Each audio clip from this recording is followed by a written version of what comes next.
Đại nhân, tội thần Bùi Hành Xuyên, ngày mai giờ ngọ sẽ bị trảm.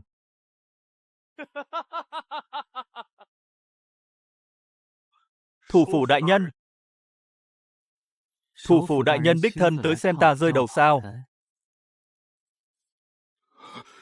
Muốn sống không? Người muốn ta chết quá nhiều. Người muốn ta sống. Ngươi là kẻ đầu tiên.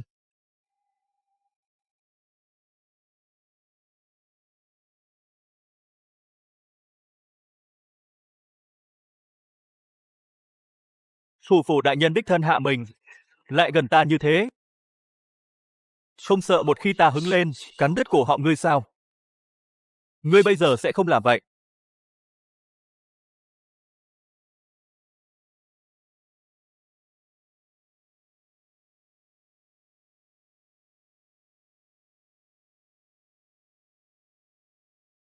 Thả ta ra. Nói đi. Muốn ta thay người giết ai?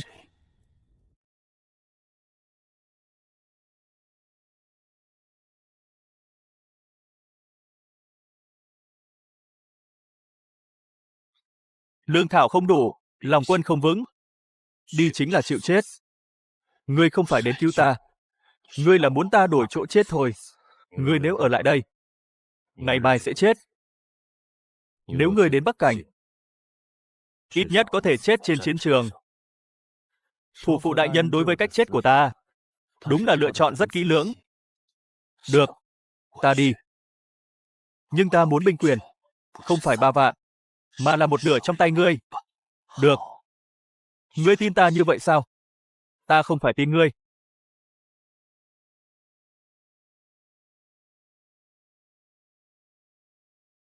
Ta là đang chọn.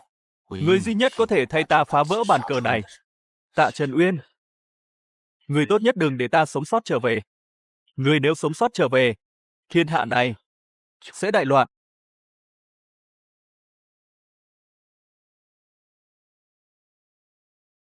Tướng quân, phía trước chính là phòng tuyến Bắc Cảnh. Tiến thêm 20 dặm nữa, chính là nơi dù kỵ địch quân thường xuất hiện.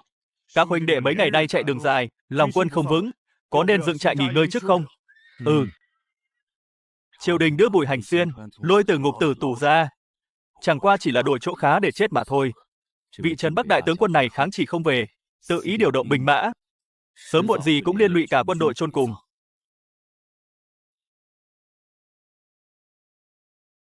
Lời vừa rồi là ai nói? Tướng quân bớt giận, thuộc hạ chỉ là thay các huynh đệ hỏi một câu. Triều đình phái ngài đến, rốt cuộc là để dẫn chúng ta sống, hay là dẫn chúng ta đi chịu chết? Sợ chết? Giờ cút ngay. Kẻ nào ở lại? Nghe lệnh ta. Ta có thể dẫn các người sống, nhưng ai dám làm loạn lòng quân, ta sẽ giết kẻ đó trước.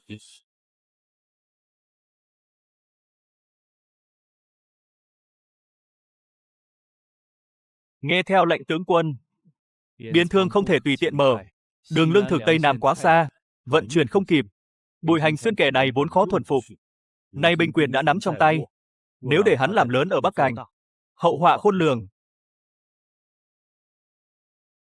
Mở biên thương. Thủ phụ đại nhân, biên thương là lương thực cấm, không có thánh chỉ thì không được động vào. Vậy thì mượn đường thương buôn để vận chuyển lương thực Tây Nam, trong 3 ngày phải đưa đến Bắc Cảnh. Nếu có kẻ ngăn cản, chém. Tạ Khanh. Khanh muốn vì một Bùi Hành Xuyên mà phá tổ chế sao? Thần muốn không phải Bùi Hành Xuyên sống. Thần muốn là Bắc Cảnh không được loạn. Địch quân bố trí 3 lớp phòng tuyến, chính diện tấn công ắt sẽ tổn thất nặng nề. Nếu dàn trận theo cách thông thường, ít nhất phải trì hoãn 3 ngày. Đi từ đường này, Tuyết Lĩnh Đoạn Nhai, nơi đó đến mật thám cũng không dám lại gần. Sơ sẩy một chút là toàn quân bị tiêu diệt. Đường sống là để cho người khác xem thôi. Chúng ta đi đường chết, từ phía sau, đâm xuyên bọn chúng. Mà tướng tuân lệnh.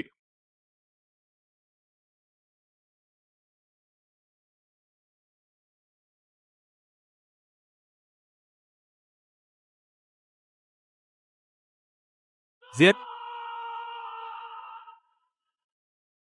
Tướng quân, trận này của tướng quân thật đẹp mắt. Các huynh đệ đều tâm phục khẩu phục. Đừng vội vui mừng quá sớm. Dễ mất mạng đấy. Tướng quân, rượu có vấn đề. Hóa ra không phải chiến trường muốn lấy mạng ta. Không nhìn thấy cũng tốt. Như vậy, giết người sẽ sạch sẽ hơn. Tướng quân trúng độc là vu đồng tán, vốn là độc gây chết người. May mà tướng quân uống không nhiều. Hiện tại tính mạng có thể bảo toàn, chỉ là đôi mắt. Nói hết đi. Nếu trong nửa tháng không có thuốc giải, em rằng sẽ mù vĩnh viễn. Mà tướng bảo vệ chủ không chu toàn, xin tướng quân trách phạt. Người nếu muốn chết, ta thành toàn. Nếu muốn sống, thì hãy bắt kẻ hạ độc ra đây. Tướng quân mù rồi, hắn không nhìn thấy.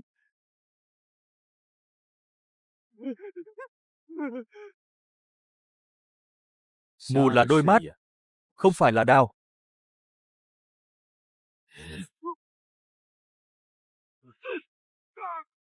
Tử sĩ từ kinh thành tới. Tạ Trần Nguyên thả ta đến Bắc Cảnh. Nhưng có kẻ còn nóng lòng muốn ta chết hơn cả hắn. Chủ thượng, Bắc Cảnh báo gấp. Bùi tướng quân sau khi thắng trận đầu thì trúng độc, tạm thời bù mắt.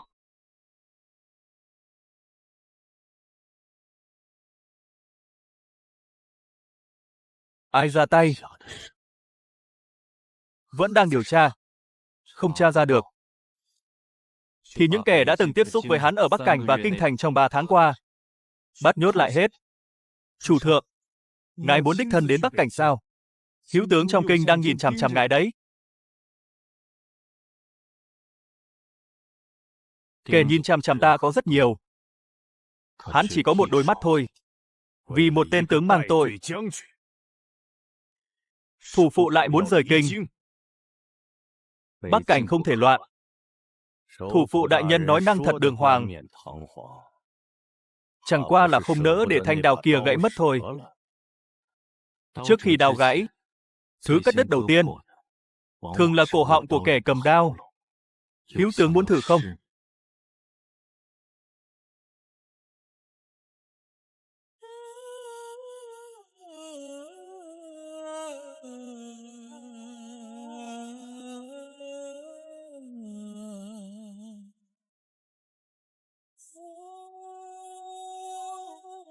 Chủ thượng, ngài đã 3 ngày chưa chợp mắt rồi. Hắn còn tỉnh không? Ta muốn tận mắt nhìn thấy hắn tỉnh lại.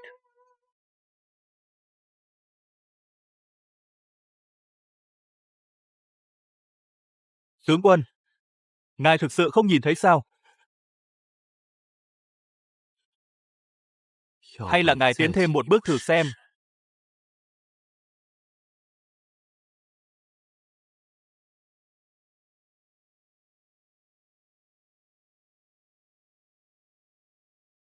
Ai? Là ta. Thủ phụ đại nhân ngàn dặm 43. Là đến kiểm hàng sao? Đến xem thanh đao của ngươi còn sắc không à?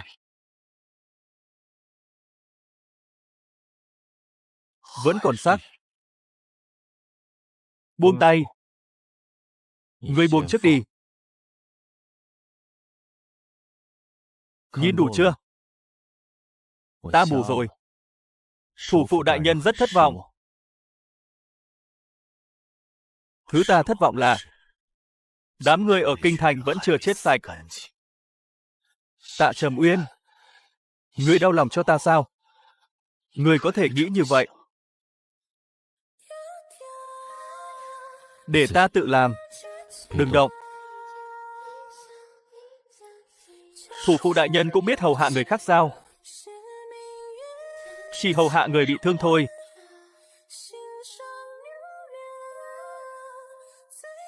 Vậy ta khỏe lại thì sao? Vậy thì đến lượt ta bị thương. Ta mù, chứ không phải phế. Nếu ngươi làm đổ cháo thuốc lên vết thương, ngày mai cả quân đội sẽ biết, trấn Bắc đại tướng quân. Ngay cả bát cũng cầm không vững. Ngươi dám nói ra ngoài, ta cắt lưỡi ngươi. Há miệng ra trước đã.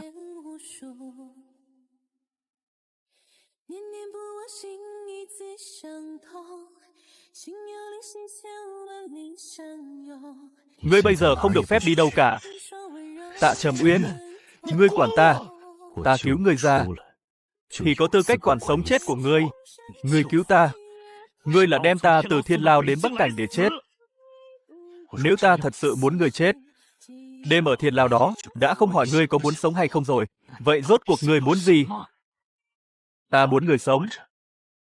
Nghe hiểu chưa?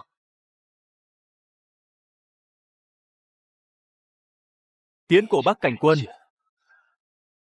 Nội gián vẫn còn trong doanh trại. Ngươi bị thương rồi. Vết thương nhỏ thôi. Nếu ngươi chết trong lều của ta thấy xui xẻo lắm.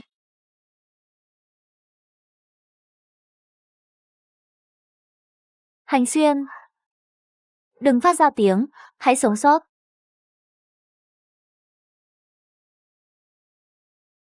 Đừng giết bọn họ.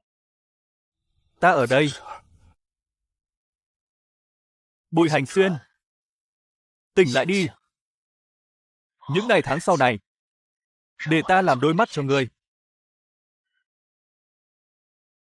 Chủ thượng, kẻ bắn tên đã chết rồi. Trên người có ám văn của phủ hữu tướng. Truyền tin ra. Cái gì? Bùi Hành Xuyên trúng độc không chữa được. Trong 3 ngày sẽ chết. Ngươi dùng ta làm bồi nhữ. Sợ sao? Sợ ngươi không đỡ thôi. Bọn chúng tin rồi. Đêm nay giờ tí, chủ lực địch quân sẽ cướp doanh trại. Vậy thì để bọn chúng đến đưa tang ta đi. Bùi Hành Xuyên đã chết rồi, là ai đang chỉ huy?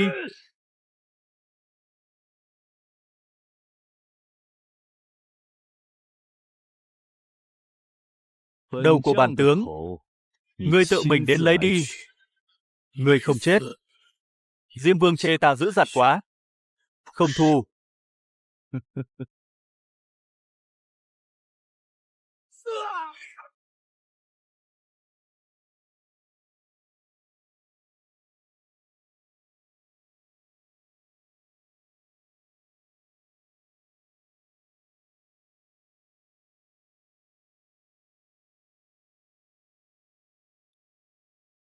Tạ Trầm Uyên, ngươi nợ ta một mạng.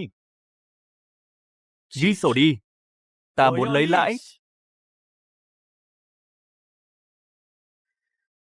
Tướng quân, quân địch trong vòng 10 năm tới không đủ sức tiến về phía Nam.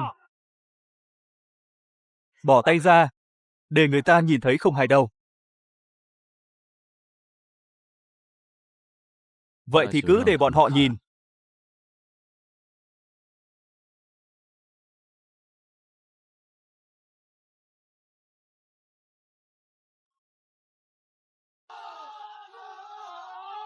Hắn không phải tử tù sao? Nhưng cũng là hắn trấn giữ Bắc Cảnh. Tạ Trầm Uyên, ta bây giờ coi là người sống, hay là tội nhân? Xem hoàng đế muốn ngươi là gì? Vậy ngươi muốn ta là gì? Người sống.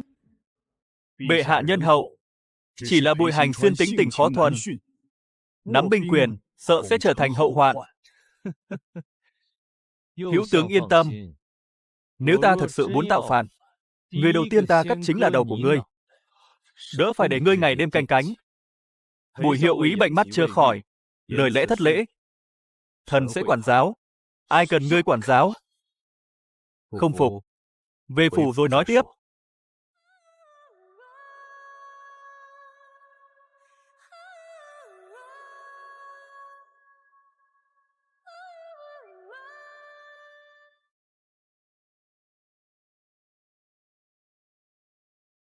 Ra đây.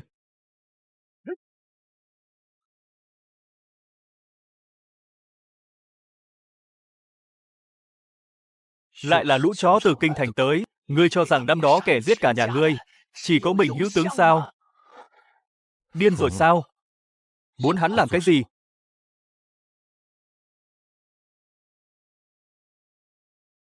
Một tên, 2 tên, 3 tên. 12 tên. Hữu tướng thật sự coi trọng ta đấy.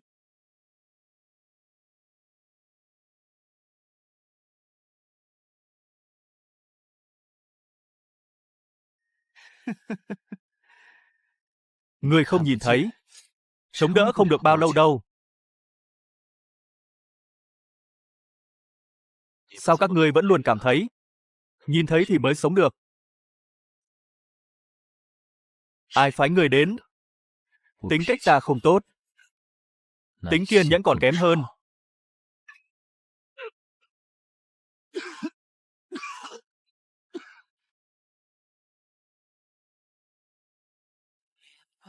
Tạ Trầm Uyên, người tốt nhất đừng nói với ta.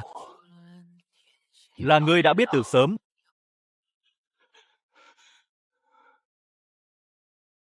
Hắn bị thương ở đâu? Cánh tay trúng độc châm. Đã xử lý rồi. Chỉ là Bùi hiệu úy không chịu vào cung trần trị. Chuẩn bị xe.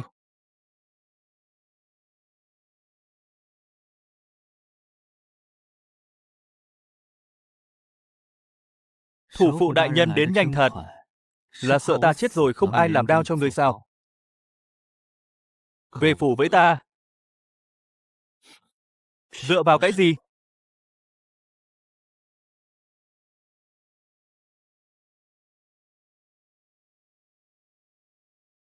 Dựa vào việc tối qua người suýt chết. Tạ Trầm Uyên, người dám cưỡng ép dân Nam. Người có thể kêu lên. Kêu cái gì? Kêu thủ phụ đại nhân có mưu đồ bất chính với ta. Cũng không phải là không thể thừa nhận.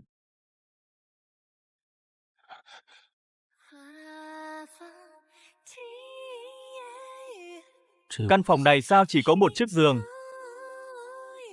Chăm sóc đương nhiên phải ở gần một chút.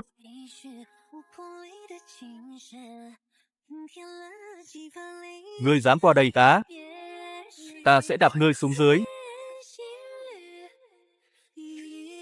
Giường rất rộng. Bùi tướng quân có thể thử xem nên đạp bên nào trước.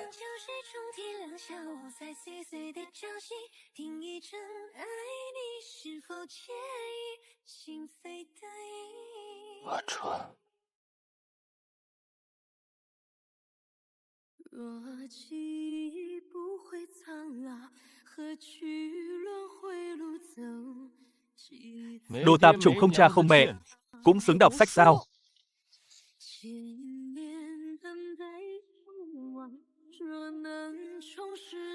Bắt nạt một kẻ không biết đánh trả thì có gì là bản lĩnh chứ? Lại đây đánh ta này. Nhớ kỹ đây. Bị đánh thì phải đánh trả. Nếu chưa thể đánh trả thì hãy ghi nhớ lấy. Đợi đến ngày có thể trả đòn hãy đánh hắn đến chết mới thôi.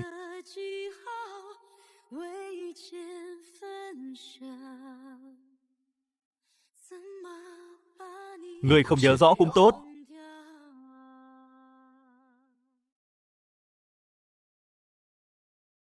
Sau này, ta sẽ không để ngươi phải chịu thêm bất kỳ tổn thương nào nữa.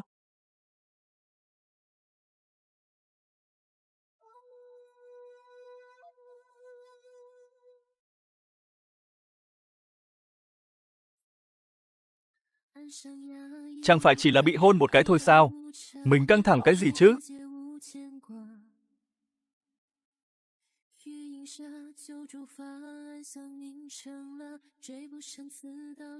Vội vàng trốn ta thế sao? Ai trốn người chứ? Ta chỉ sợ đêm hôm người mộng du rồi hôn nhầm người thôi. Vậy là đêm qua ta hôn nhầm rồi sao? Đại nhân, 6 thần phụng chỉ đến để tháo băng che mắt cho Bùi hiệu úy.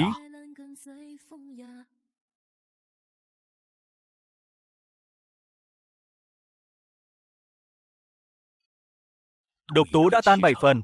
Hôm nay sau khi tháo băng, chỉ là lúc đầu tiếp xúc với ánh sáng mạnh sẽ thấy khó chịu. Tháo đi. Cứ để vậy. Ta sợ thủ phụ đại nhân thật sự coi ta là phế nhân mà đuối mất.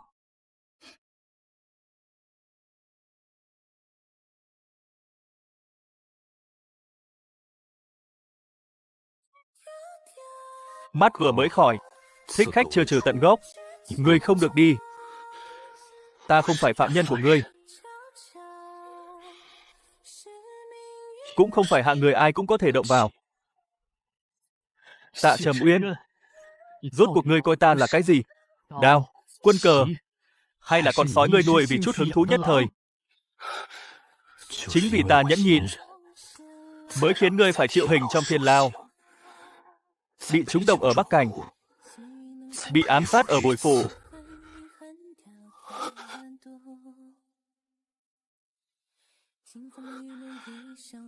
Nếu có thể quay lại 3 tháng trước, ta tuyệt đối sẽ không cho phép chúng làm tổn thương người như thế.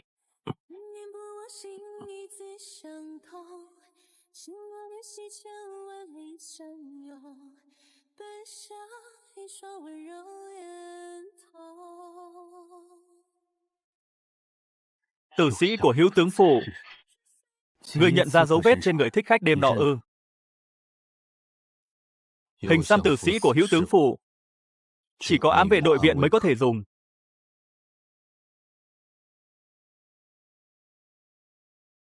Vậy thì bắt Hữu tướng. Chứng cứ không đủ. Ta giết người chưa bao giờ đợi chứng cứ. Tối nay, chợ quỷ. Thủ phụ đại nhân, đây là lần đầu tiên đi dạo chợ đêm cùng nam nhân sao? Cũng là lần đầu tiên dắt theo một nam nhân ồn ào như vậy.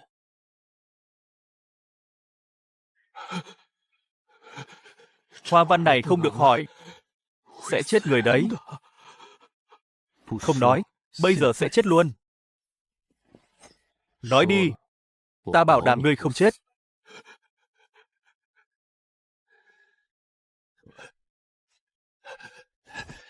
Hữu tướng phủ, 3 ngày trước có người đã mua bản đồ địa hình phủ cũ của ngươi. Còn có hồ sơ vụ án cũ của Bùi gia.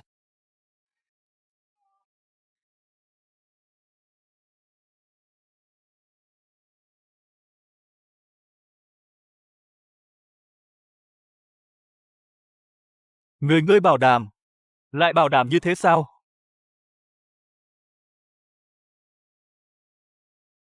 Ta chỉ bảo đảm cho người sống.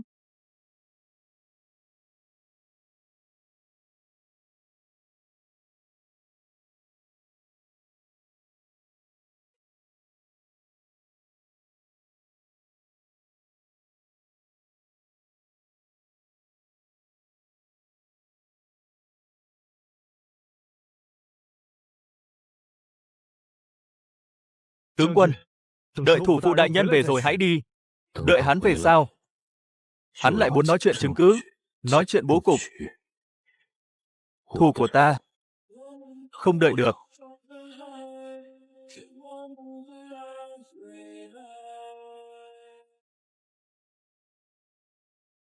Lão già kia, ăn cũng no nê quá nhỉ.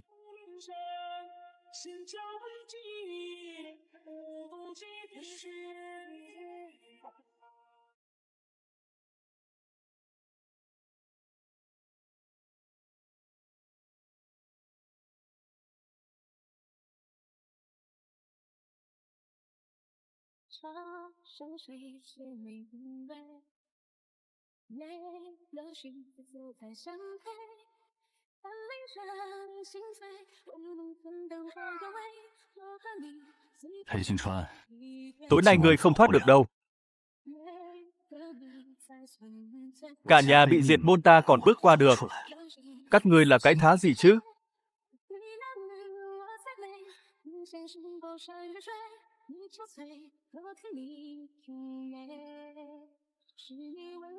Lão già, thủ phụ đại nhân ghé thăm.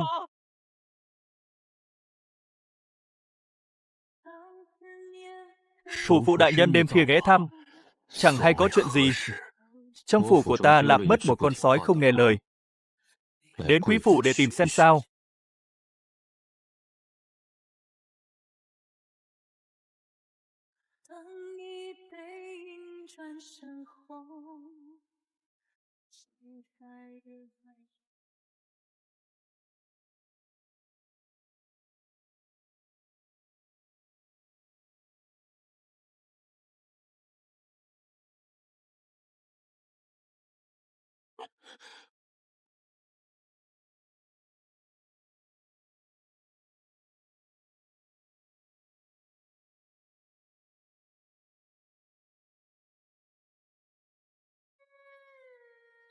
Thủ phụ đại nhân trước khi vào phòng không biết gõ cửa sao?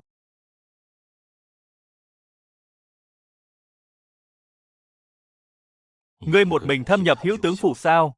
Ta vẫn còn sống trở về đây. Nếu như ngươi bị bắt lại thì sao? Thì giết đường máu mà ra thôi.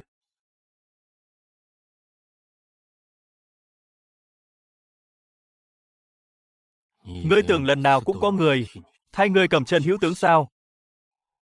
Cho nên ngươi cất công đến để mắng ta sao? Ta là sợ mình đến muộn, lại chỉ có thể nhặt xác cho ngươi.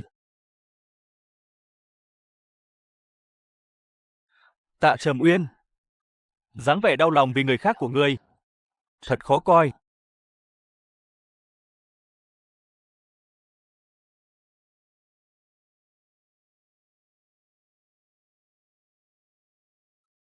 Ngươi không hỏi ta đã lấy được cái gì sao?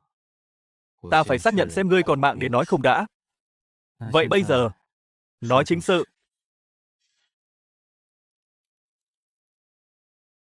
Quân nhu Bắc Cảnh bị nuốt mất. Tiền cứu trợ thiên tai bị chuyển vào kho riêng. Chuyện này liên quan đến trọng thần trong triều. Nếu Bùi gia bị diệt môn, hung thủ đang ở trong triều.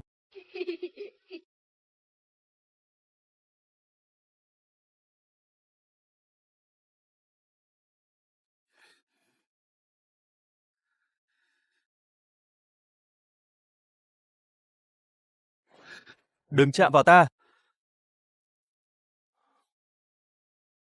Có ta ở đây, chúng ta cùng nhau báo thù cho người nhà của ngươi. Nếu bọn họ vẫn còn sống, nhất định đang bị theo dõi. Ngươi không thể đi một mình được. Yên tâm đi. Lần này ta mang theo người. Người ta không yên tâm chính là ngươi. Thủ phụ đại nhân, đừng chiều chuộng khiến ta thành phế nhân. Ta còn phải thay người giết người nữa. Ngươi không phải là thanh đao của ta. Ít nhất là bây giờ. Không chỉ là thế.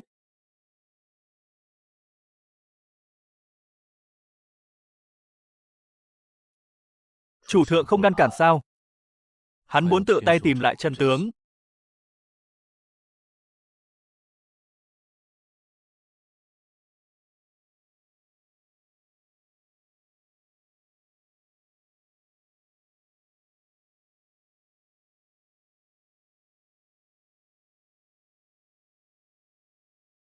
Lại muộn một bước rồi. Đi đến địa điểm thứ hai.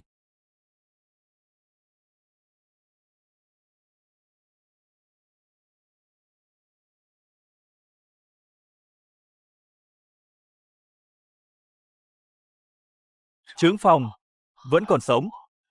Đừng tin.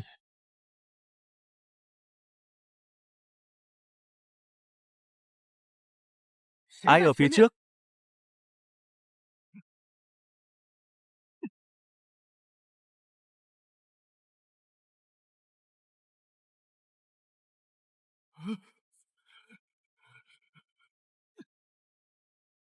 Liễu Thượng, đừng giết ta.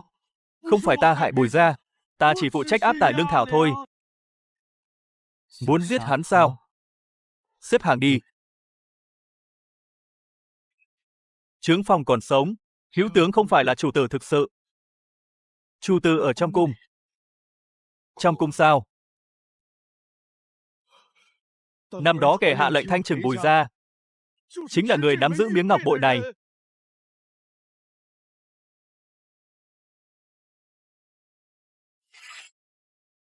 Giải thích đi. Miếng ngọc bội này là vật tiên đế ban tặng cho gia tộc mẫu thân ta. 10 năm trước ta còn đang ở thư viện, không có ở trong kinh thành. Ta chỉ từng thấy miếng ngọc bội này chứ chưa từng thấy người. Người đó mặc đấu bảng đen. Tạ Trầm Uyên. Giờ phút này ta không biết nên tìm người hay là nên giết người nữa. Nếu giết ta có thể khiến người dễ chịu hơn, thì cứ ra tay đi. Ta cứu ngươi, không chỉ vì chuyện ở Bắc Cảnh. Cuối cùng cũng chịu nói thật lòng rồi sao? Thời thiếu niên, có một người từng đánh nhau thay ta.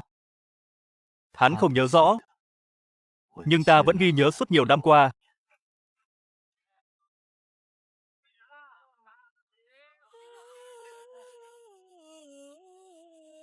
Là ngươi sao? Là ta. Phương thức báo ân của ngươi chính là đưa ta từ Thiên Lao đến Bắc Cảnh để nộp mạng sao? Lúc đó ta cứ ngỡ, giữa thiên hạ và ngươi, ta chỉ có thể chọn thiên hạ. Còn bây giờ thì sao? Bây giờ ta tham lam rồi. Tạ Trầm Uyên, muốn có được ta, thì đừng bao giờ lừa dối ta nữa.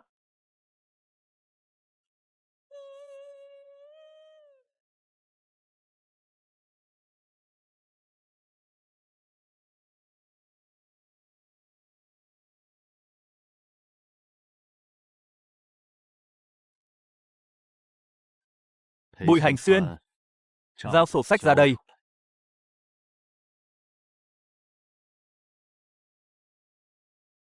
Thả người ra. Ta sẽ cho ngươi được chết thanh thản một chút.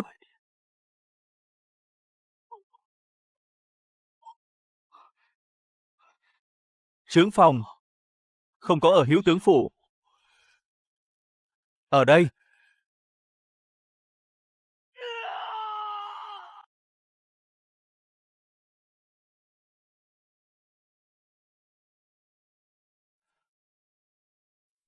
Tại sao lần nào cũng chậm một bước chứ? Ta luyện đao bao nhiêu năm, không cứu được cha mẹ, không cứu được chứng nhân, đến cả chân tướng cũng không nắm bắt được. Bùi Hành Xuyên, đủ rồi. Buông ra. Ngươi không phải có một mình. Ngươi có thể ở bên ta bao lâu? Nếu ngươi chết, ta cũng sẽ không sống một mình. Đại nhân, mật báo. Đi thôi.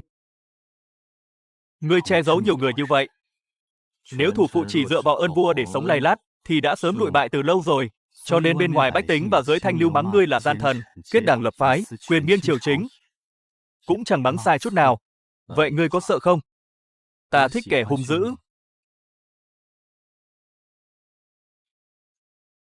Nói chính sự đi. Đừng nói mấy chuyện không liên quan này nữa. Ta đã điều động tất cả các ám tuyến, âm thầm kiểm tra kho riêng và tàn dư của Hữu Tướng, ngụy tạo manh mối giao dịch ở chợ đen.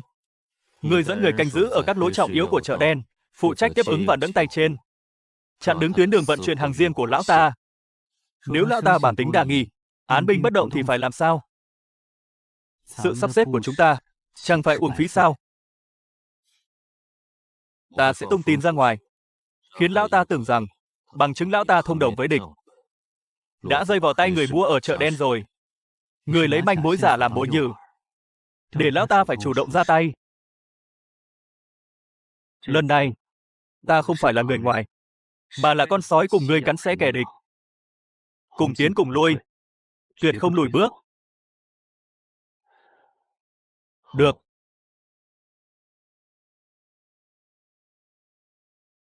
Tướng quân, tại sao lại thả hắn đi? Kẻ này là tâm phúc của Hữu Tướng, giữ lại tất sẽ thành mầm họa. Tạ Trầm Uyên đã nói rồi. Chỉ khi chó điên chạy về ổ, chúng ta mới có thể theo dấu vết, tìm ra chủ nhân thực sự của nó.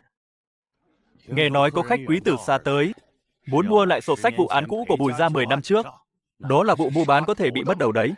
Giá cả không thành vấn đề. Thứ ta muốn luôn luôn phải là hàng thật. Nếu dám giở trò, hậu của ngươi gánh không nổi đâu. Khách quan của là to gan lớn mật, lại không sợ sổ sách này chưa lấy được, mà đã mất mạng rồi sao? Nếu nhát gan, thì sao dám tới chợ quỷ này? Lại càng không dám trừ khử người của thủ phụ Tạ Trầm Uyên.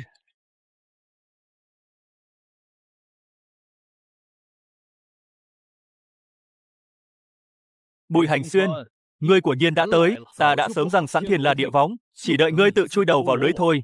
Các ngươi của nhiên ngu ngốc. Thực sự nghĩ rằng ta sẽ không có phòng bị gì mà tự sa vào bẫy sao?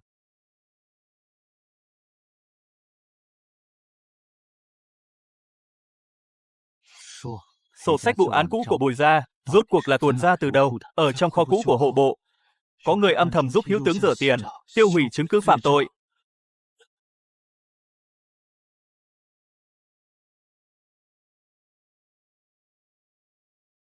tiến bộ không ít đấy.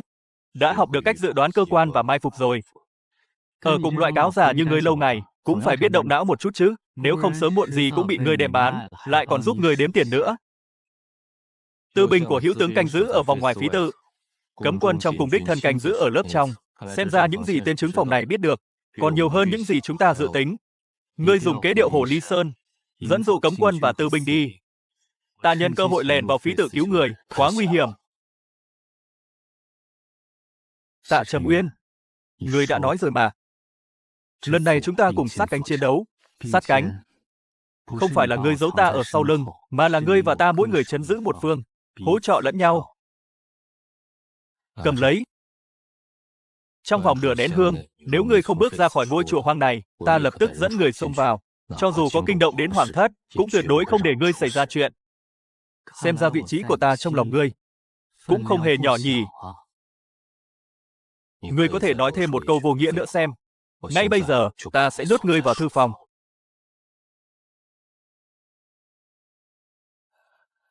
Bùi, người nhà họ Bùi, ta là Bùi Hành Xuyên. Sổ sách, chuyện về sổ sách, không phải một mình hữu tướng làm đâu.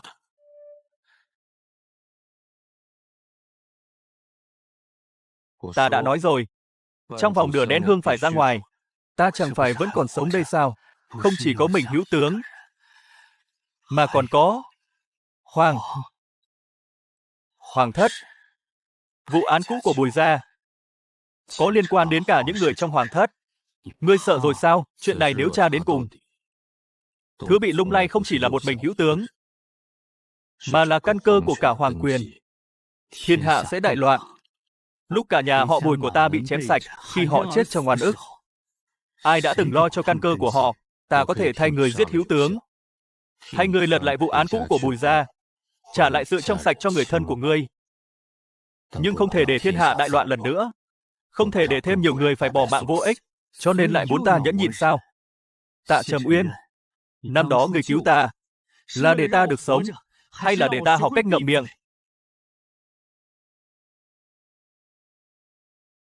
Ta là đang bảo vệ ngươi.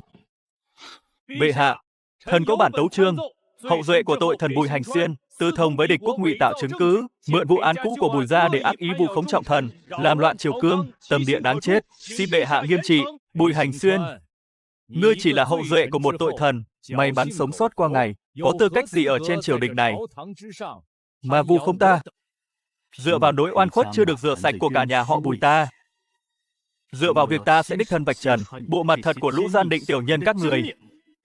Tạ Khanh, chuyện này Khanh thấy thế nào? Thần dùng vị trí thủ phụ để bảo lãnh Bùi Hành Xuyên vô tội. Tất cả những lời cáo buộc đều là do hữu tướng vu khống. Tạ Trầm Uyên, người định công khai bao che cho nghịch thần sao? Hữu tướng nếu có bằng chứng chứng minh Bùi Hành Xuyên có tội, cứ việc lấy ra đây. Nếu không có, sau ngày hôm nay, người ta điều tra sẽ không phải là Bùi Hành Xuyên, mà là tội thông địch, tham ông và vu khống trọng thần của ông. Viết cái gì vậy? Chẳng lẽ vụ án cũ của Bùi gia có liên quan đến hoàng thất sao? Thanh trừng công thần, ổn định chính quyền. Cho nên, mối thù diệt môn của nhà ta chưa bao giờ là tư thù, mà là bị các người đem ra để lập uy, làm quân cờ để khai đao. Năm đó Bùi gia, Hộ gia cùng với Thẩm gia là ba đại gia tộc quân công, đồng thời bị triều đình lập án truy tra. Chỉ là Bùi gia không chịu thỏa hiệp, lại biết quá nhiều, nên chết thảm khốc nhất. Tịch thu tài sản, chém đầu cả nhà. Hữu tướng mượn danh nghĩa hoàng quyền để vơ vét của cải. Phụ thân người biết quá nhiều bí mật của hoàng thất, cho nên ông ấy phải chết. Vậy còn hoàng đế thì sao? Tạ Trầm Uyên, nói cho ta biết sự thật đi. Kẻ trực tiếp tham gia thanh trừng có hoàng tử. Ai? Nhị hoàng tử, Bùi Hiệu Úy. Ngưỡng mộ đại danh đã lâu. Bản vương nghe nói, mấy ngày nay ngươi luôn điều tra vụ án cũ của Bùi gia, cứ chấp niệm với những chuyện xưa cũ. Người chết không thể sống lại, chuyện của người chết hà tất phải chấp nhất như vậy, chỉ chuốc thêm phiền não thôi. Điện hạ khuyên bảo như thế là sợ ta tiếp tục điều tra, sẽ khiến những người đã khuất kia mở miệng nói chuyện, vạch trần chân tướng năm đó sao? Bản vương không sợ người chết mở miệng, chỉ sợ người sống không biết điều, cứ đâm đầu vào hố lửa, cuối cùng nhận lấy kết cục tan xương nát thịt. Hữu tướng và nhị hoàng tử kiềm chế lẫn nhau, muốn để bọn chúng tự bại lộ, thì phải cho bọn chúng một cơ hội không thể không ra tay giết người. Ta sẽ làm bùa nhừ, Không được. Vừa rồi ngươi viết tên ta to như vậy, là để thờ phụng sao? Hay là thủ phụ đại nhân mềm lòng rồi? Không đỡ để ta đổ một giọt máu nào sao? Ta sẽ đổi người khác. Tạ Trầm Uyên, ta không phải là con chim hoàng yến được ngươi nuôi trong phủ, ta là Bùi Hành Xuyên. Chính vì ngươi là Bùi Hành Xuyên, nên ta mới không dám đánh cược. Ở trong thiên lao ta cược ngươi có thể sống sót trở về từ phương Bắc. Đó là vì lúc ấy ta không quan tâm, nhưng bây giờ ta không thể để thua được nữa. Vậy thì đừng cược ta sẽ chết. Hãy cược ta sẽ thắng. Tạ Trầm Uyên, hãy tin vào con mắt của chính mình. Cũng hãy tin ta một lần, nhé. Đi thôi. Kẻ đến ít hơn ta tưởng. Hữu tướng chỉ có bấy nhiêu thủ đoạn thôi sao? Mà cũng đòi chặn đường của ta.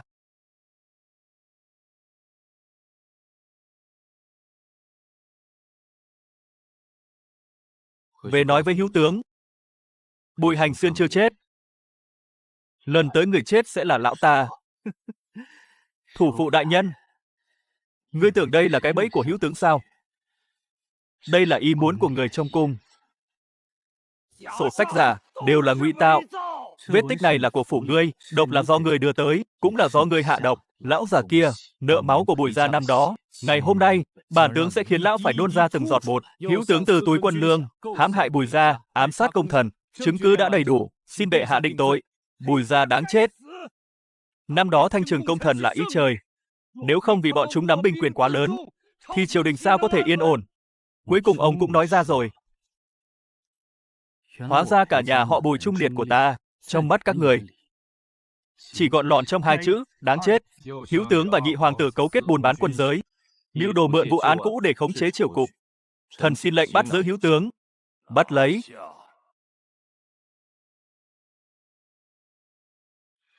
Bệ hạ, thần là làm việc cho hoàng gia mà. Lùi xuống.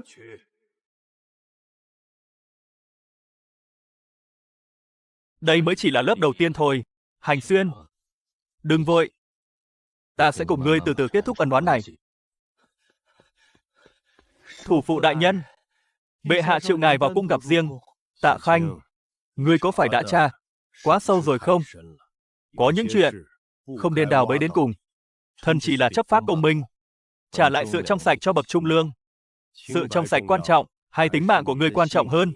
Vị trí thủ phụ của ngươi quan trọng hơn? Ngươi tốt nhất nên suy nghĩ cho kỹ. Vụ án cũ của Bùi gia có thể lật lại, hữu tướng có thể chết, nhưng có một vài cái tên không nên xuất hiện trong hồ sơ. Thần đã hiểu. Người tốt nhất là thật sự hiểu. Vì một thanh kiếm mà làm tổn thương chính mình, thật không đáng. Chủ thượng, đang chuẩn bị đường lui sao? Là để giữ mạng cho hắn. Nếu sau này cây dù này của ta không trụ vững được nữa, hắn phải được rút lui một cách sạch sẽ. Để lại mạng cho ai? Tạ Trầm Uyên, ngươi lại lén lút tính toán điều gì sau lưng ta? Thanh lọc tàn dư của hữu tướng. Khi ngươi nói dối, ánh mắt còn lạnh lùng hơn bình thường. Có phải ngươi cảm thấy đẩy ta ra khỏi cuộc chơi là tốt cho ta không? Ngươi đã hứa là không lừa ta. Có những chuyện ngươi không biết sẽ an toàn hơn, lại là thay ta quyết định. Tạ Trầm Uyên, ngươi luôn miệng nói không muốn ta làm thanh kiếm. Thật ra từ đầu đến cuối, ngươi đều chỉ coi ta như một kẻ yếu đuối cần được ngươi che chở. Biên cảnh có địch quân xâm phạm, lệnh cho Bùi Hành Xuyên lập tức rời kinh đến biên cảnh tuần phòng. Ta không đi. Đại thù chưa báo hết. Lũ yêu ma quỷ quái đầy thành này vẫn còn đó. Ta đâu cũng không đi. Bùi hiệu úy, đây là kháng chỉ. Vậy thì cứ để hoàng đế đến lấy đầu ta đi. Nhận chỉ lệnh đi. Bùi Hành Xuyên, coi như ta cầu xin ngươi, nhận chỉ lệnh rồi rời đi đi. Ngươi đang bảo vệ ta, hay là đang đẩy ta ra xa? Ngươi đã nói là sinh tử có nhau. Bây giờ ngươi lại định một mình ở lại nơi tu la trường này sao? Sống sót mới là điều quan trọng nhất. Tướng quân, không quay về biên cảnh nữa sao? Đi. Nhưng không phải là bây giờ. Phải đến Hoàng Thành một chuyến đã. Mạng của nam nhân ta còn đang treo lơ lửng ở kinh thành. Sao ta có thể rời đi? Về kinh. Bùi Hành Xuyên, ngươi đây là kháng chỉ chặn giá hoàng gia. Cửu tộc nhà ngươi có đủ để chu di không? Cửu tộc nhà ta 10 năm trước đã bị các người giết sạch rồi. Bây giờ, đến lượt các người trả nợ.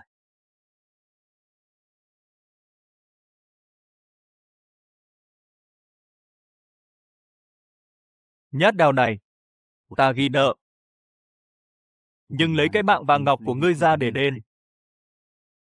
Ta tính thế nào cũng không lỗ. Bùi Hành Xuyên, ngươi muốn tạo phản sao? Thần muốn bệ hạ nhìn cho rõ, ai mới thật sự là loạn thần.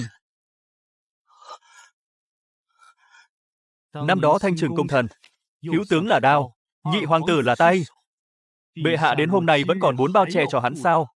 Người trong thiên hạ sẽ biết được, cả nhà họ Bùi chết vì dục vọng riêng của hoàng quyền.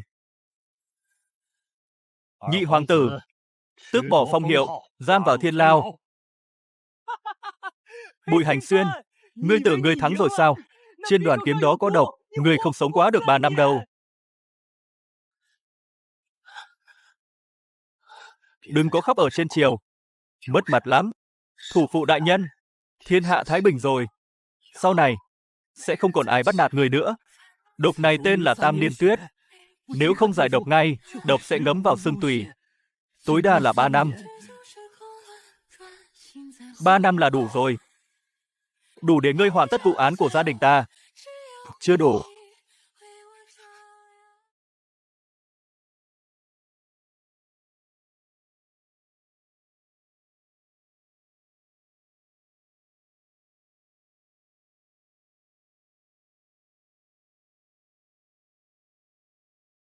Tạ Trầm Uyên, đợi ta khỏe lại, ta cũng sẽ cho người tựa vào. Được. Đừng bày ra cái bộ mặt này. Ta không thích. Ta vẫn chưa tìm được thuốc giải. Vậy thì kiếp sau tiếp tục tìm. Người thông minh như vậy, chắc chắn sẽ tìm ra nhanh hơn.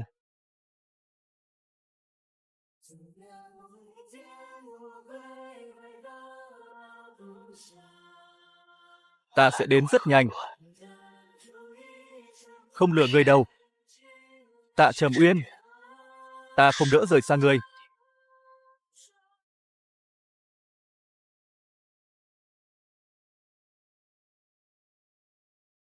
Bùi Hành Xuyên, cơm xong rồi. Hôm nay không bỏ hành, là khẩu vị người thích đấy. Lại không thèm để ý đến ta rồi. Tính cách vẫn đáng ghét như vậy.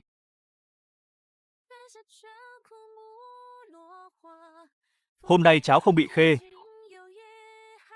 Trước kia ngươi luôn chê ta nấu cơm, giống như sắc thuốc vậy. Nếu như ngươi vẫn còn ở đây, chắc chắn lại chê rượu không đủ nồng rồi. Hữu tướng chết rồi. Nhị hoàng tử cũng chết rồi. Nhà họ Bùi đã được minh oan. Thiên hạ coi như thái bình. Ta từ quan rồi. Triều đình quá ồn ào. Vẫn là ở bên người mới thanh tịnh. Tướng quân, ngài thực sự đã thấy rồi sao? Tạ Trầm Uyên, rốt cuộc ngươi coi ta là cái gì? Đao, quân cờ, hay là chim hoàng yến mà ngươi nhất thời hứng khởi mới nuôi? Tạ Trầm Uyên, sau khi ta đi rồi, ngươi hãy xem dùm ta thiên hạ này. Xem rồi, không đẹp bằng ngươi. Bùi Hành Xuyên, ta đến tìm ngươi đây. Tạ Trầm Uyên, chậm chết đi được, không theo kịp sao?